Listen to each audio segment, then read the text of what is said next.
Hello students, हमारा आज का टॉपिक है ऑब्जेक्टिव्स ऑफ बिजनेस। क्या है ऑब्जेक्टिव्स ऑफ बिजनेस? तो समझते हैं। ऑब्जेक्टिव मतलब होता है बच्चों उद्देश्य। किसी भी बिजनेस का उद्देश्य क्या है? मतलब अगर आप एक बिजनेस कर रहे हैं, क्या कर रहे हैं? एक बिजनेस कर रहे हैं, तो आपका उद्देश्य क्या होगा? आप क्या सोचेंगे कि इस बिजनेस के थ्रू आपको क्या बेनिफिट हो? तो समझते हैं क्या है objectives of business. First point है, it is a source of income for business person. बोल रहा है ये एक सोर्स ऑफ इनकम है। किसके लिए? बिजनेस पर्सन के लिए। ये है बच्चों बिजनेस पर्सन। इस बिजनेस पर्सन इनकम कहां से अर्न करेगा? अपने बिजनेस से। कहां से अर्न करेगा? अपने बिजनेस से। तो ये बिजनेस इसके लिए क्या है? एक सोर्स ऑफ इनकम। अगर आप कहीं पे भी बिजनेस करोगे वहीं से तो पैसे कमाओगे। यही पॉइंट कह रहा है, it is a source of income for business person. Second point, it can B A source of finance for meeting expansion requirements of business. अब समझिएगा क्या कह रहा है। It can B A source of finance. बच्चों finance मतलब भी पैसा होता है, कैश। ये भी एक सोर्स है फाइनेंस का, पैसे का, फॉर मीटिंग एक्सपेंशन रिक्वायरमेंट। बच्चों अभी देखो आपका बिजनेस इतना था, मैं डायग्राम से समझाता हूँ। धीरे धीरे आप हार्डवर्क करोगे, आपका बिजनेस बड़ा होगा। देखिए पहले छोटा था, अब बड़ा हो गया। दिस इज एक्सपेंशन, बिजनेस का बढ़ना। जैसे जैसे बिजनेस ग्रो करेगा आपको पैसों की रिक्वायरमेंट होगी, पैसे चाहिए होंगे। तो वो कहाँ से आएंगे? जब ये बिजनेस स्टार्ट करोगे धीरे धीरे कमाओगे, सेव करोगे, फिर इन्वेस्ट करोगे, फिर सेव करोगे, फिर तो धीरे धीरे आप क्या करोगे? एक्सपेंस करोगे। यही है point. It can B A source of finance for meeting expansion requirement of business. Business जैसे जैसे एक्सपेंस करेगा उसके लिए जो भी रिक्वायरमेंट एक्सपेंसेस होंगे वो कहाँ से अर्न करेंगे? अपने बिजनेस से। नेक्स्ट पॉइंट है बच्चों, it indicates the efficient working of business. It indicates, ये दिखाता है efficient working of business. Efficient मतलब होता है बच्चों जो अच्छे से अच्छा काम करे कम से कम रॉ मटेरियल में, मींस कम से कम कॉस्ट में अच्छा रिजल्ट दें। This is efficient working of business. क्या करोगे आप बिजनेस में? बहुत अच्छा काम करोगे। नेक्स्ट पॉइंट है, it can be taken as societies approval of the utility business. कह रहा है सोसाइटी की अप्रूवल लेनी पड़ती है। जहां पे भी आप ये बिजनेस अपना स्टैब्लिश करोगे उसके नियर बाई में जो भी लोग होंगे, सोसाइटी होगी, उससे अप्रूवल लेना पड़ेगा। मेनली गवर्नमेंट से अप्रूवल लेना पड़ेगा। Next point, it builds up the reputation of A business enterprise. कह रहा है ये बिल्ड करती है, बनाती है reputation, image of A business enterprise. आपने बिजनेस स्टार्ट किया, आप जैसे जैसे बिजनेस अच्छा करेंगे आपके बिजनेस का नेम चलने लगेगा। जैसे रिलायंस इंडस्ट्री, टाटा सन्स, सब जानते हैं क्योंकि इन्होंने इतने हार्डवर्क की, अब क्या बना ली? अपनी रेपुटेशन। तो ये कह रहे हैं एक उद्देश्य ये भी होता है बिजनेस का कि हम क्या करें? बिल्ड करें reputation of business enterprise. Clear है बच्चों ऑब्जेक्टिव ऑफ बिजनेस। अब multiple objectives of business. Multiple objective, multiple उद्देश्य क्या होते हैं बिजनेस के? फर्स्ट पॉइंट है student, market standing. Market standing, market standing मतलब होता है बच्चों ये है आपका बिजनेस। आप कोई भी एक पर्टिकुलर बिजनेस कर रहे हैं, एग्जाम्पल के लिए ले लीजिए पेन का। तो बच्चों पेन के बिजनेस में और बहुत सारी कंपनियां भी तो होंगी, खाली आप ही एक ऐसी कंपनी नहीं होगी आपकी ही जो पेन बना रही होगी, पेन मैन्युफैक्चर कर रही होगी। ये सारी कंपनियां भी क्या कर रही होंगी? पेन मैन्युफैक्चर कर रही होंगी। तो ये क्या हो गया आपके लिए? कंपटीशन। क्या हो गया? कंपटीशन। तो जो आपके साथ आपके कंपटीशन में कंपनी है उनके बिहाफ में, उनके रेफरेंस में आप कौन सी पोजीशन में है? क्या इन कंपनियों से अच्छा परफॉर्म कर रहे हैं या इन कंपनियों से गंदा? तो आपका ऑब्जेक्टिव होता है कि जितनी भी आपके कंपटीटर्स हैं आप उनसे अच्छा परफॉर्म करें। This is market standing. Next point है इनोवेशन। इनोवेशन मतलब होता है बच्चों न्यू टेक्निक्स अडेप्ट करना। क्या अडेप्ट करना? New techniques. आप अपने बिजनेस में जितनी न्यू न्यू टेक्निक्स एडेप्ट करेंगे, आप उतना ही ग्रो करेंगे, उतना ही सस्टेन करेंगे मार्केट में। प्रोडक्टिविटी, प्रोडक्टिविटी मतलब बच्चों प्रोड्यूस करना। प्रोडक्टिविटी मतलब होता है प्रोड्यूस करना। आपका एक उद्देश्य होगा, आप प्रोड्यूस करेंगे जो भी चीज आप मैन्युफैक्चर कर रहे होंगे। एग्जाम्पल लिया था मैंने पेन का, जितनी ज्यादा पेन प्रोड्यूस करेंगे उतना ही ज्यादा सेल करेंगे। दिस इज प्रोडक्टिविटी, मतलब मैक्सिमम प्रोड्यूस करना भी एक हमारा उद्देश्य होगा। नेक्स्ट पॉइंट है physical and financial resources. Physical and financial resources, I hope ये आपको पता हो। Physical fixed assets, plant, building, machinery etcetera, furniture, ये होते हैं फिजिकल रिसोर्स। अगर आप कोई भी बिजनेस कर रहे हैं तो आपका एक उद्देश्य होगा कि आपके पास फिजिकल रिसोर्स अवेलेबल हो। And financial resource, financial word मैंने अभी जस्ट ऊपर समझाया था। फाइनेंशियल वर्ड रिलेटेड होता है कैश से। आपके पास कैश सफिशिएंट होना चाहिए। एक बिजनेस का उद्देश्य ये भी होता है आपके पास फिजिकल रिसोर्स तो हो ही हो, साथ में क्या हो, फाइनेंशियल कैश भी हो। नेक्स्ट पॉइंट है student earning profit. I hope earning profit तो सभी को पता होगा क्या होता है। आपने एक चीज 5 की प्रोड्यूस की या मैन्युफैक्चर की, आपने उसे 7-8 में सेल कर दिया, तो आपको क्या होगा, प्रॉफिट। हर एक बिजनेस का उद्देश्य होता है कि वो प्रॉफिट अर्न करें। और हमने पढ़ा भी था business is an economic activity. Next point है मैनेजर परफॉर्मेंस एंड डेवलपमेंट। बच्चों अगर जो भी आप बिजनेस कर रहे हो, ये पॉसिबल नहीं होता है कि इस बिजनेस को आप अकेले हैंडल कर लो। जब ये इसका साइज थोड़ा बड़ा हो जाता है तो आपको एक मैनेजर अपॉइंट करना पड़ता है। कौन अपॉइंट करना पड़ता है, मैनेजर। मैनेजर जितना अच्छा परफॉर्म करेगा आपके बिजनेस का उतना ही डेवलपमेंट होगा। तो आपके बिजनेस का एक ये भी उद्देश्य होता है कि आप ऐसा मैनेजर चूज कीजिए जो आपको ग्रो कराए, डेवलप कराए। Next point of workers performance and attitude. अब सेम बात आ गई वर्कर्स में। आपने इस कंपनी में जितने भी वर्कर्स रखे, अगर ये डेडिकेशन के साथ काम करेंगे तो आपको प्रॉफिट होगा, नहीं करेंगे तो लॉस होगा। एटीट्यूड, क्या ये एम्प्लॉयज आपके ऑर्गेनाइजेशन, आपके बिजनेस के लिए भरोसेमंद है, इन पे आप भरोसा कर सकते हो, इनका एटीट्यूड सही है, टाइम पे स्ट्राइक पे तो नहीं चले जाते, जब मन कर रहा है काम कर रहे हैं, जब मन कर रहा है नहीं कर रहे हैं, ऐसा एटीट्यूड तो नहीं है। तो ये भी उद्देश्य होता है कि वर्कर अच्छे से परफॉर्म करे और उनका एटीट्यूड पोलाइट हो। नेक्स्ट पॉइंट है बच्चों सोशल रिस्पॉन्सिबिलिटी।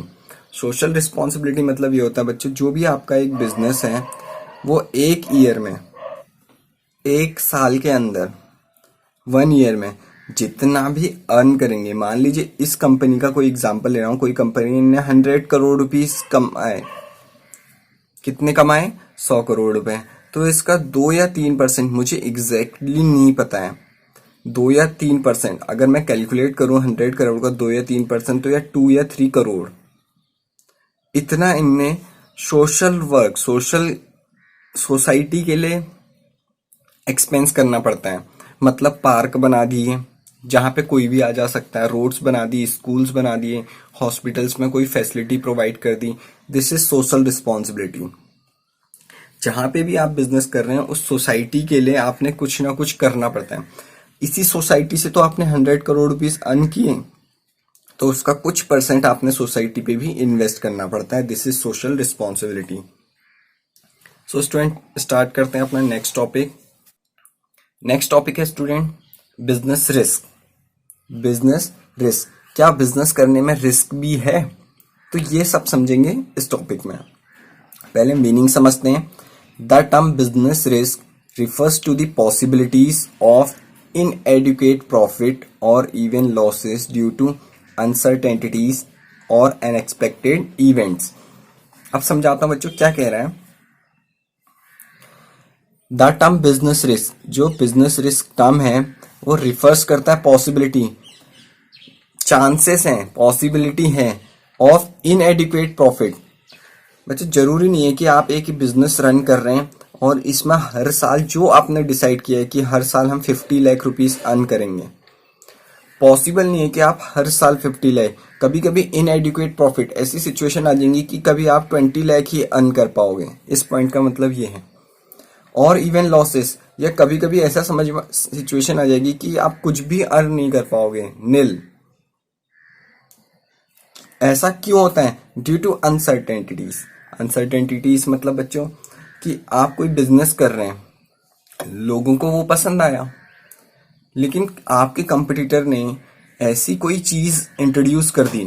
सेम एग्जांपल लेता हूं, एक चीज आप सेल कर रहे थे 10 रुपीज में, कितने रुपीज में सेल कर रहे थे? 10 रुपीज में। सेम प्रोडक्ट को आपके कंपटीटर 8 रुपीज में सेल करने लग गए, तो क्या बच्चों आपके प्रोडक्ट को कोई परचेज करेगा? नहीं, वो तो सब 8 रुपीज वाले में जाएंगे। तो दिस इज अनसर्टेनिटीज, कुछ भी ऐसा हो जाए।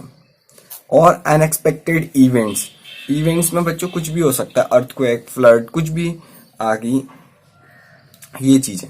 तो बिजनेस रिस्क क्या है? इसमें रिस्क होता है बिजनेस में, उसकी पॉसिबिलिटीज होती हैं या तो इनएडिक्वेट प्रॉफिट और लॉस। क्यों? अनसर्टेनिटीज और अनएक्सपेक्टेड इवेंट्स। आप समझते हैं बच्चों nature of business risk, business का नेचर कैसा है? Business risk arises due to uncertainties. Business risk कैसे अराइज होता है? अनसर्टेनिटीज। एग्जाम्पल सेम है, आप एक प्रोडक्ट सेल कर रहे हैं 10 का और मार्केट में आपके कंपटीटर सेम उसी को सेल कर दे रहे हैं 8 रुपीज का, तो ये अनसर्टेनिटीज है, इसको आप एकदम चेंज नहीं कर सकते। आप मे बी ऐसा क्यों हुआ, किसी के क्वेश्चन में आ रहा होगा सर ऐसा क्यों हुआ कि एक प्रोडक्ट ये 10 रुपए का बना सेल कर रहे हैं तो दूसरा 8 का कर रहे हैं? बच्चों ये क्या पता, ओल्ड टेक्निक, अभी हमने इनोवेशन पढ़ा था, ओल्ड टेक्निक फॉलो कर रहा हूं जिसमें कॉस्ट ज्यादा लग रही हो, और इसने न्यू टेक्निक फॉलो कर ली हो, तब ये रीजन हो सकता है। ठीक है, नेक्स्ट है risk is an essential part of every business. इस पॉइंट का मतलब है बच्चों, अगर आप कोई भी बिजनेस कर रहे हो तो इसमें रिस्क तो होता ही होता है। कोई भी बिजनेस कर लो, जितने भी हैं आपकी नजरों में, जितने रिलायंस, टाटा, जो भी हैं, आपका स्कूल भी एक प्रॉपरली बिजनेस करता है, हर रिस्क तो होता ही है। कह रहा है इसेंशियल पार्ट है एवरी बिजनेस का, हर एक बिजनेस का एक पार्ट है। बेस्ट रिस्क को आप मिनिमाइज कर सकते हो। क्या कर सकते हो? मिनिमाइज, कम कर सकते हो, लेकिन आप एलिमिनेट नहीं कर सकते हो, खत्म नहीं कर सकते हो उस रिस्क को, क्योंकि बिजनेस क्या कह रहे हैं, नेचर में क्या बताया गया, it is an essential part of every business. मतलब रिस्क थोड़ा बहुत हर बिजनेस में होता ही है। नेक्स्ट पॉइंट है student, degree of risk depends mainly upon the nature and size of business. यहां पे बच्चों डिग्री का मतलब है कि एक जो बिजनेस में उसमें कितना ज्यादा रिस्क हो सकता है या कितना कम रिस्क हो सकता है। क्लियर है? Degree of risk depends mainly upon the nature and size of business. Nature मतलब है बच्चों आप किस टाइप का बिजनेस कर रहे हैं। कोई ऐसे बिजनेस होते हैं जिसमें रिस्क थोड़ा ज्यादा होता है, कोई ऐसे बिजनेस होते हैं जिसमें रिस्क थोड़ा कम होता है। और दूसरा वर्ड है यहाँ पे साइज। बच्चों अगर आप छोटा बिजनेस करोगे तो इसमें डिग्री ऑफ रिस्क थोड़ा कम होगा, क्योंकि जितना छोटा बिजनेस उतना कम रिस्क। जितना बड़ा बिजनेस करोगे उतना ज्यादा बड़ा रिस्क। तो यही कह रहे हैं, degree of risk depends mainly upon the nature and size of the business. Risk कम या ज्यादा कैसे होगा, कैसे डिपेंड करता है कितना ज्यादा रिस्क होगा किसी बिजनेस में, आप कौन सा बिजनेस कर रहे हैं और उसका साइज क्या है। क्लियर है? अगर बच्चों आपको समझ में नहीं, मान लीजिए इस दुकान में कुल मिला के 5 लाख रुपीस का सामान था। कितने का सामान था? 5 लाख रुपीस का। तो इसको अगर मैक्सिमम लॉस भी होगा तो कितना होगा? 5 लाख का। और ये जो बड़ा बिजनेस में इसमें 5 करोड़ के गुड्स थे, तो इसको मैक्सिमम लॉस होगा तो कितना हो सकता है? 5 करोड़। तो किसका रिस्क ज्यादा है? इसका रिस्क ज्यादा है, क्योंकि जितना ज्यादा बड़ा साइज उतना ज्यादा रिस्क। नेक्स्ट पॉइंट पढ़ते हैं, profit is the reward for risk taking. Profit कह रहा है रिवॉर्ड है किसका? Risk taking. आप जितना ज्यादा रिस्क लेंगे उतना ज्यादा प्रॉफिट अर्न करेंगे। माउंटेन ड्यू पीते हैं उसमें भी बोलते हैं डर के आगे जीत है। तो बिजनेस में भी रिस्क लोगे तभी प्रॉफिट अर्न करोगे, अदरवाइज बहुत टफ हो जाता है। क्लियर है? Next point, causes of business risk. Business risk के कारण क्या है, कॉज क्या है, समझते हैं बच्चों। फर्स्ट पॉइंट है natural causes. Natural causes I hope आप सबको पता हो, अर्थक्वेक, फ्लड, फायर, कुछ भी हो सकता है नेचुरल कॉजेस, हैवी रेन, कुछ भी रीजन हो सकता है नेचुरल कॉजेस का। कुछ ऐसी सिचुएशन आ गई तब आपके बिजनेस को क्या हो सकता है, रिस्क हो सकता है। ह्यूमन कॉजेस, ह्यूमन कॉजेस क्या होंगे बच्चों, ह्यूमन कॉजेस में वर्कर्स स्ट्राइक पे चले गए, वर्कर्स का इम्प्रॉपर वे ऑफ वर्किंग, रियूट्स, दंगे हो गए, जहां पे आपका बिजनेस था इस एरिया में दंगे हो गए तो आपका बिजनेस चल पाएगा क्या, नहीं, इससे क्या होगा, risk. This is human risk, human causes, जो किसी particular person, human people, living things के रिगार्डिंग होते हैं। इकोनॉमिक कॉजेज, इकोनॉमिक कॉजेज मतलब बच्चों पॉलिटिकल डिस्टरबेंस। पहले कहीं पे बीजेपी पार्टी थी तो आप अच्छे से बिजनेस कर रहे थे, फिर मान लीजिए कांग्रेस आ गई, मैं वैसे एग्जांपल, तो आपको थोड़ा प्रॉब्लम होगी, कांग्रेस कुछ नए रूल्स ले आई तो आपको सेम बिजनेस करने में थोड़ा प्रॉब्लम हो रहा है। This is economic causes. Economic causes में एक एग्जांपल और आता है, आप एक बिजनेस कर रहे हैं, पर्टिकुलर मैन्युफैक्चरिंग बिजनेस है, पेन मैन्युफैक्चर कर रहे हैं, जो इसकी इंक आती है आप फॉरेन से लेके आते हैं, दूसरी कंट्री से लेके आते हैं, इंपोर्ट करते हैं। क्या करते हैं, इंपोर्ट करते हैं। तो पहले वो आपको मिल जा रही थी 8 रुपीज पर केजी, पर लीटर, 8 रुपए पर केजी मिल जा रही थी, ठीक है, पेन की इंक। अब क्या हुआ, इंपोर्ट ड्यूटी बढ़ा दी इस गवर्नमेंट ने, तो अब वही आपको 10 रुपीज पर केजी मिल रही है। कितने रुपए में मिल रही, 10 रुपए पर केजी मिल रही। तो बताइए 2 रुपए का लॉस हुआ, एक ये रिस्क तो है इस चीज का भी। This is economic causes. Other causes, ऊपर के तीनों पॉइंट को छोड़ दें, नेचुरल कॉजेस क्या होते हैं, ह्यूमन कॉजेस क्या होते हैं, इकोनॉमिक, उसके बाद जो भी रीजन होगा वो अदर कॉजेस में आ जाते हैं। वो सब किस में आ जाते हैं, अदर कॉजेस में आ जाते हैं। अदर कॉजेस में होता है बच्चों, समझाने, अदर कॉजेस समझाओ तो, आप जिस भी मशीन से प्रोड्यूस करते थे वो खराब हो गई, वो पूरी खराब हो गई, या जो बॉयलर था वो फट गया, फट जाते हैं मैक्सिमम टाइम बॉयलर्स, तो इससे भी क्या होता है, बिजनेस में रिस्क आता है। अदर कॉजेस ये समझ लेना, नेचुरल एग्जाम्पल के लिए flood, fire, earthquake etcetera. Human causes, human riots, strikes, stoppage of work due to power failure, इन सब, ये सब ह्यूमन कॉजेस हो गए। इकोनॉमिक कॉजेस हो गए